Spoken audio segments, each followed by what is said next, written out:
क्या Donald Trump वाकई चाहता है कि अमेरिका ग्रीनलैंड को खरीद ले या फोर्स से अपना बना ले? क्या ये सिर्फ नेशनल सिक्योरिटी का मसला है? यह एक छुपा हुआ पावर गेम? और क्या ग्रीनलैंड पर कंट्रोल का मतलब फ्यूचर वर्ल्ड डोमिनेंस का टिकट है? इन सवालों का जवाब एक सिंपल स्टेटमेंट से शुरू होता है। लोकेशन। ग्रीनलैंड आर्कटिक के दिल में बैठा है, जहां से अमेरिका, यूरोप और रशिया तीनों एक ही स्ट्रेटेजिक लाइन में आते हैं। इस पोजीशन का मतलब है मिसाइल ट्रैकिंग, स्पेस सर्वेलेंस और अर्ली वार्निंग डिफेंस का डायरेक्ट कंट्रोल। और जब रशिया और चाइना आर्कटिक में अपनी मिलिट्री प्रेजेंस बढ़ा रहे हैं, अमेरिका किसी भी रिस्क को चांस पर नहीं छोड़ना चाहता। लेकिन कहानी सिर्फ डिफेंस तक नहीं रुकती।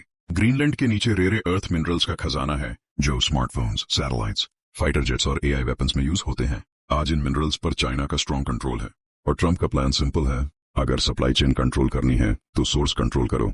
फिर आता है नया आर्कटिक रेस। ग्लोबल वार्मिंग से बर्फ पिघल रही है और नए शिपिंग रूट्स ओपन हो रहे हैं। जो आर्कटिक रूट्स कंट्रोल करेगा वो फ्यूचर वर्ल्ड ट्रेड का रिमोट कंट्रोल पकड़ेगा।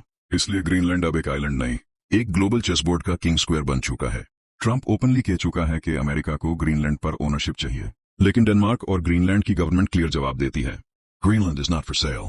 यहां से टेंशन डिप्लोमेसी से जियोपॉलिटिक्स में शिफ्ट हो जाती है और दुनिया देख रही है कि सुपर पावर्स रिसोर्सेज और सिक्योरिटी के नाम पर कितनी दूर जा सकती हैं। अब सवाल यह नहीं कि ट्रंप ग्रीनलैंड क्यों चाहता है, सवाल यह है, अगर पावरफुल नेशंस अपनी सर्वाइवल के लिए दूसरों की सॉवरेंटी इग्नोर करने लगें, तो क्या इंटरनेशनल लॉ सिर्फ एक पेपर रूल बनकर रह जाएगा?